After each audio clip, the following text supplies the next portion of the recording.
ಸಂಸ್ಕೃತವನ್ನು ಅಭ್ಯಸಿಸಿದರೆ ಪ್ರಾಕೃತ ಭಾಷೆಯಾದ ಕನ್ನಡದಲ್ಲಿ ಹಾಡು ಹೇಳಿಕೊಂಡು ಕುಡಿಯುವವರು ಈ ಸಭೆಯಲ್ಲಿ ಹೆಚ್ಚಿನ ಗೌರವಕ್ಕೆ ಪಾತ್ರರಾಗುವುದಿಲ್ಲ.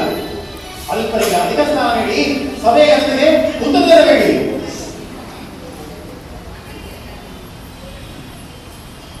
ಆಚಾರ್ಯರು ವಂದನಾರ್ಹರು, ಅರ್ಥದಾಸರು, ನಿತ್ಯ ಪೂಜಕರು. ಆಚಾರ್ಯರು ಉಳಿದುಕೊಂಡು ಹೋದರೆ ಸುಧಾಮಂಗಳಕ್ಕೆ ಚ್ಯುತಿತಂದ ಪಾಪ ಹೆಚ್ಚಿಸುತ್ತದೆ. ದಾಸರು ಬೇಸರಿಸಿಕೊಂಡರೆ ಸ್ವೋತ್ತಮ ದ್ರೋಹ ಬರುತ್ತದೆ. ಏನು ಮಾಡಲಿ? ಹಾಗೆಯೇ ವಿಜಯದಾಸರು ಸಾಮಾನ್ಯರಲ್ಲ, ಅಪರೋಕ್ಷ ಜ್ಞಾನಿಗಳು, ತ್ರಿಕಾಲಜ್ಞರು, ಶಾಪಾನುಗ್ರಹ ಸಮರ್ಥರು.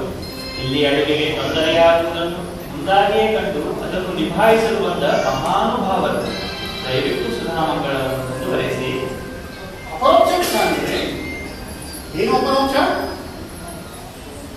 ಆ ಪದವನ್ನು ಹಗುರವಾಗಿ ಬಳಸುವವರಿಗೆ ಕಪಾಳವಂಶವಾಗಬೇಕಷ್ಟೇ. ಕನ್ನಡ ಪದಗಳನ್ನು ಹೇಳಿಕೊಂಡು ಸ್ವಲ್ಪವೂ ದೊಡ್ಡಸ್ತಿಕೆ ಇಲ್ಲದೆ ಹಾಡು ಹೇಳಿಕೊಂಡು ಕುಣಿಯುವವರಿಗೆ ಅಪರೋಕ್ಷ ಜ್ಞಾನವಾಗುವುದೆಂದರೆ ಏನು?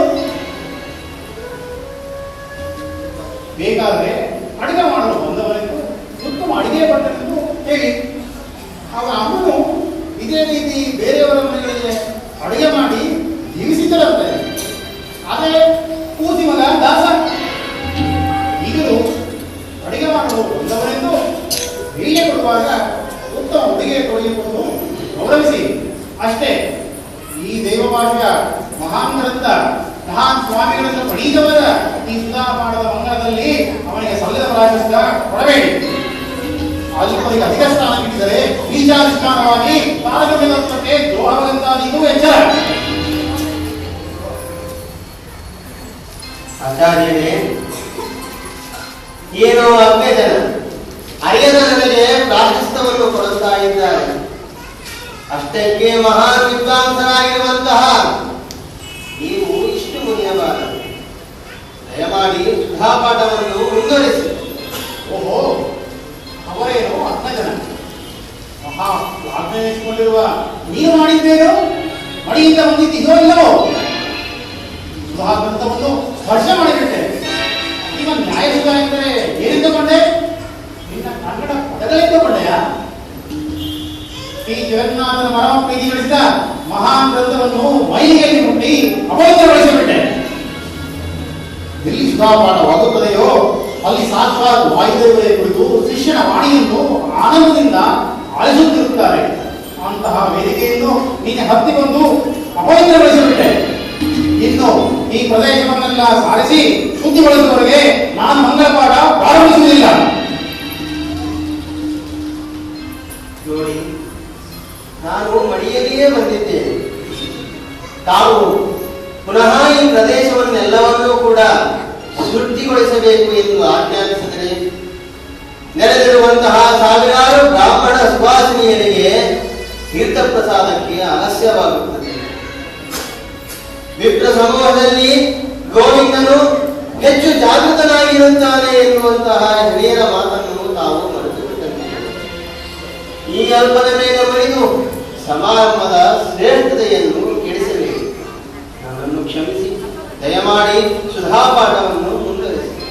ಏನು ಸಮಾರಂಭದ ಶ್ರೇಷ್ಠತೆ ಕೆಟ್ಟು ಹೋಗಿದೆ? ಗೋವಿಂದನ ಜಾಗೃತ ಬಗ್ಗೆ ನನಗೆ ವಿವರಿಸುವಷ್ಟು ಹಿಡಿ ಬಂದಿದೆ. ಮಂಗಳವನ್ನು ಹೇಗೆ ಮಾಡಬೇಕು, ಎಷ್ಟು ಹೊತ್ತಿಗೆ ಮಾಡಬೇಕು ಎಂದು ನನಗೆ ಹೇಳುವಷ್ಟು ಮುಂದುವರೆದು ಬಿಟ್ಟೆಯ? ಅಲ್ಪ ನೀನು ಅವಿವೇಕಿ ನೀನು. ನಿನ್ನ ಅಂತ ಸಭೆಯೋ ಮಹಾ ಅಪವಿತ್ರ. ಇಂತಹ ಸಭೆಯಲ್ಲಿ ನಾನು ವ್ಯಾಖ್ಯಾನವನ್ನು ಮಾಡುವುದಿಲ್ಲ. ಮಂಗಳ ಕಾರ್ಯ ನಾಳೆಯೇ ಬೇಕಾದರೆ ಮುಂದುವರಿಯು. ಅಷ್ಟೇನೆ ಇದ್ದವರು ಉಳಿಯುತ್ತಾರೆ, ಉಳಿದವರು ಹೋಗುತ್ತಾರೆ. ಆ ಮಾತ್ರ ಮಳಿಗೆಯಲ್ಲಿ ಮಂಗಳವಾರವನ್ನು ಪ್ರಾರಂಭಿಸುವುದಿಲ್ಲ. ಹೆದರಬೇಡಿ. ಧರ್ಮ ಕಾರ್ಯ ನಿರ್ವಹಣೆಯಲ್ಲಿ ನೀವು ಮಾಡುತ್ತಿರುವಂತಹ ಆ ಸೇವೆ ಪರಮ ಪವಿತ್ರವಾದದ್ದು. ನಿಮ್ಮ ಸೇವೆಯಿಂದ ವಿಜಯ ವಿಠಲ ಪ್ರೀತಿಗೊಂಡಿದ್ದಾರೆ. ನಿಮ್ಮ ಕಾರ್ಯಕ್ಕೆ ಯಾವ ವಿಘ್ನವೂ ಆಗುವುದಿಲ್ಲ. ಈ ದಿನ ನೀನು ಎಷ್ಟು ಹೇಳಿದರೂ ನಾನು ಮಂಗಳ ಪಾಠವನ್ನು ಪ್ರಾರಂಭಿಸುವುದಿಲ್ಲ. ದೊಡ್ಡದಾಗಿ ಕೈ ಹಿಡಿದೆಯಿಲ್ಲ. ಯೋಗ್ಯತೆ ಇದ್ದರೆ ನೀನೇ ಹೇಗೆ ಮಂಗಳ ಮಾಡಬಾರದು? ನಿನ್ನ ಹಂತ ಅಲ್ಪನಿಗೆ ಅಧಿಕ ಪ್ರಾಶಸ್ತ್ಯ ನೀಡಿದ ಸಮಾರಂಭದ ಅಧ್ಯಕ್ಷರ ಸೇವೆಗೆ ನಿನ್ನ ವಿಜಯ ವಿಠಲೇ ಒಂದು ಈ ದಿನ ಮಂಗಳವನ್ನು ಮುಂದುವರಿಸುವಂತೆ ಹೇಳು.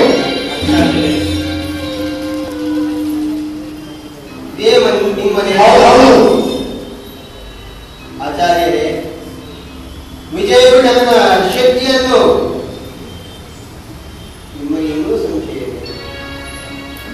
ಸುಧಾ ಗ್ರಂಥವನ್ನು ಅಧ್ಯಯನ ಮಾಡಿದರು ನಿಮ್ಮ ಅಜ್ಞಾನ ಹೋಗಲಿಲ್ಲ. ಈ ಕಾರ್ಯಕ್ಕೆ ನಾನೇ ಬೇಕೆಂದೇನೂ ಇಲ್ಲ. ಎಂಥವರಿದ್ದರೂ ಆ ಸ್ವಾಮಿ ಈ ಕಾರ್ಯವನ್ನು ಮಾಡಿಸುತ್ತಾರೆ. ನನ್ನ ಸ್ವಾಮಿಯಾಗಿರುವ ವಿಜಯ ವಿಠಲನ ಶಕ್ತಿಯ ಬಗ್ಗೆ ಸಂಶಯ ಇರುವಂತಹ ನಿಮ್ಮ ಅಜ್ಞಾನದ ಮೇಲೆ ನನಗೆ ಅನುಕಂಪವಿದೆ.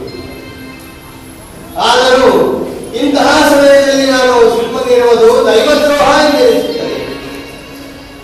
ಮುಂದುವರಿಯದೇ ಇರಲಾರೆ.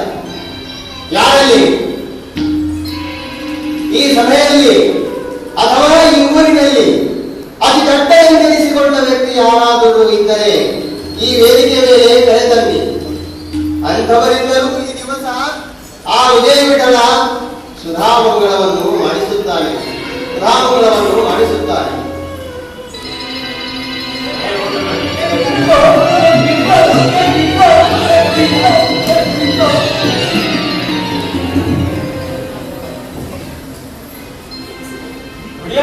ಹೊಡೆಯಬೇಡಿ. ಇನ್ನು ಕೆಲವೇ ನಿಮಿಷಗಳಲ್ಲಿ ಎಲ್ಲಾ ಪಾತ್ರಗಳನ್ನು ತುಂಬಿಸಿಕೊಳ್ಳುತ್ತೇನೆ.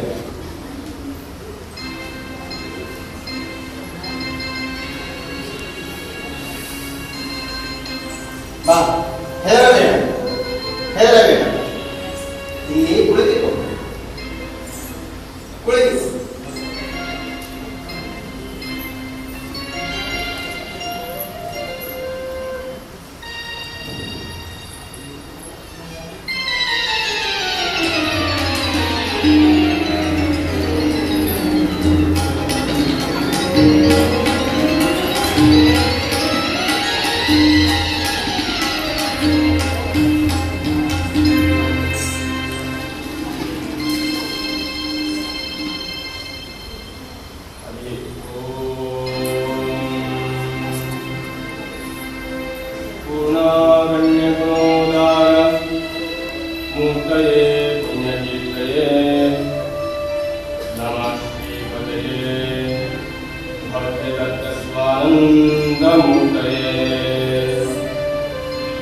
विश्वो यस्य वशे सर्व मनीषं शङ्करादिकं तस्य वायोस्तुतीयांशं माश्रये समवाप्तये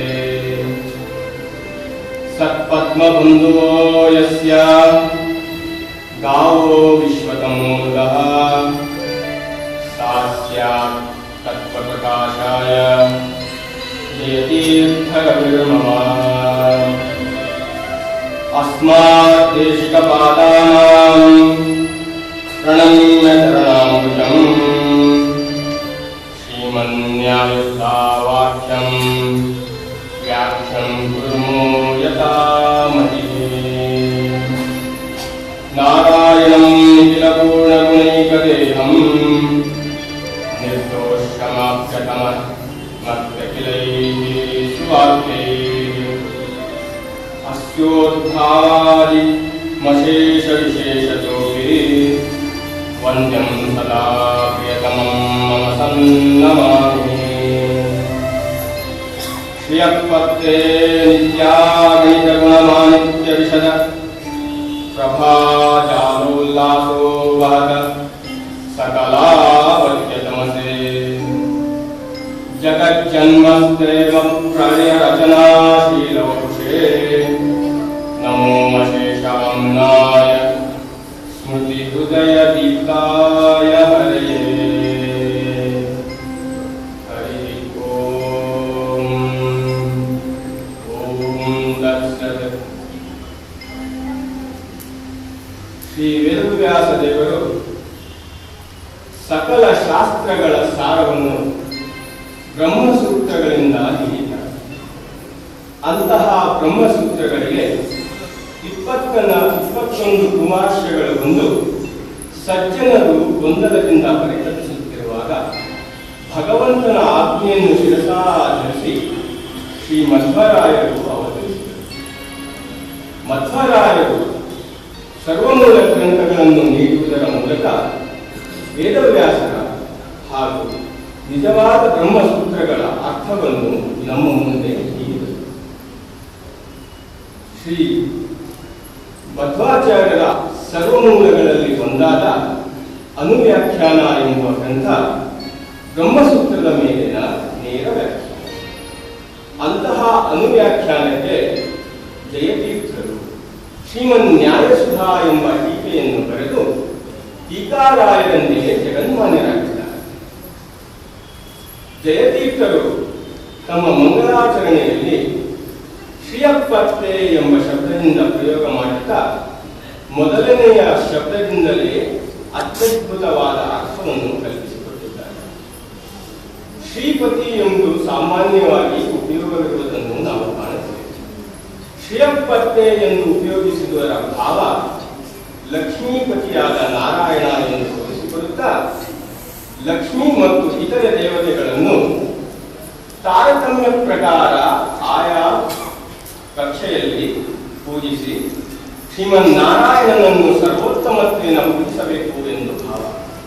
ಹೀಗೆ ಟೀಕಾರಾಯರು ಮೊದಲನೇ ಶಬ್ದದಲ್ಲಿಯೇ ಅರ್ಥಗರ್ಭಿತವಾದ ವ್ಯಾಖ್ಯಾನವನ್ನು ಕೊಟ್ಟು ಮುಂದೆ ಇಡೀ ನ್ಯಾಯಸುಧಾದ 4 ಅಧ್ಯಾಯಗಳನ್ನು ಒಂದೇ ಮಂಗಳಾಚರಣೆಯಲ್ಲಿ ಅರ್ಥಗರ್ಭಿತವಾಗಿ ಸೆರೆಹಿಡಿಸಿಕೊಟ್ಟಿದ್ದಾರೆ.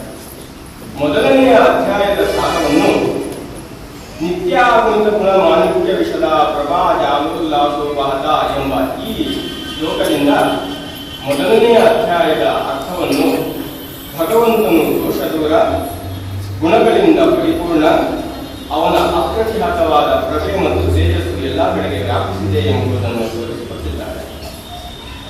ಎರಡನೇ ಅಧ್ಯಾಯದ ಸಾರವನ್ನು ಸಕಲಾವತ್ಯ ತಮಸೆ ಜಗಜ್ಜನ್ಮಸ್ಥೆ ಪ್ರಳಯ ರಚನಾ ಎಂಬ ಶಬ್ದದಿಂದ ತೋರಿಸಿಕೊಟ್ಟಿದ್ದಾರೆ. ಭಗವಂತನಿಗೆ ಯಾವ ದೋಷಗಳೂ ಇಲ್ಲ, ಸರ್ವ ದೋಷ ದೂರನಾಗಿದ್ದಾನೆ.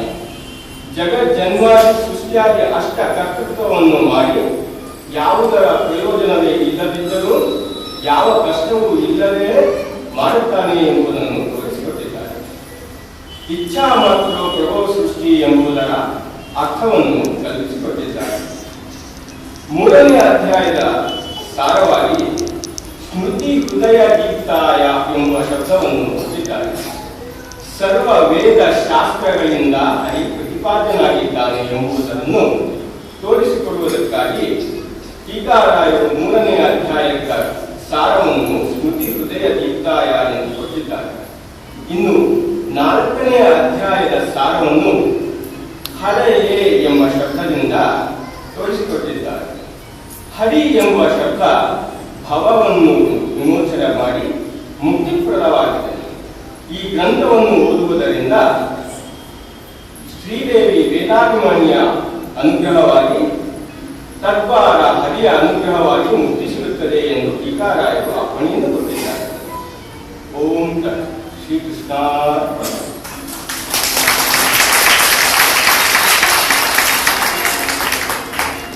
ಆಚಾರ್ಯರೇ, ತಮಗಾಗಿ ಕೊನೆಯ 2 ಮಂಗಳಾಚರಣವನ್ನು ಉಳಿಸಲಾಗಿದೆ. ಅದನ್ನಾದರೂ ಹೇಳಿ ಈ ಕಾರ್ಯವನ್ನು ಮುಗಿಸಿರುವಂತಹ ಪುಣ್ಯ ಭಾಗಿಗಳಾಗುವಿರಾ? ನನ್ನನ್ನು ಉದ್ಧರಿಸುವಂತ ಮಹಾಮಹಿಮರೇ, ನನ್ನನ್ನು ಕಾಪಾಡಿ. ನಿಮ್ಮ ಸಾಧನೆಯ ಅರ್ಥ ಏನೆಂದು ಅರಿಯದೆ ನಾನು ಉದ್ಧಾರದಂತೆ ವರ್ತಿಸಿದೆ. ನನ್ನ ಸರ್ವಾಪರಾಧಗಳನ್ನು ಮನ್ನಿಸಿ ನನ್ನ ನಿಮ್ಮ ಪಾದದಲ್ಲಿ ಬೆಲೆ ನೀಡಬೇಕು.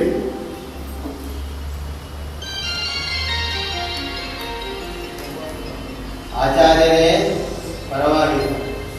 ಇದು ಹೀಗೆ ಆಗಬೇಕೆಂದು ಹೇಳಿ ಆ ಭಗವಂತನ ಸಂಕಲ್ಪವಿತ್ತು.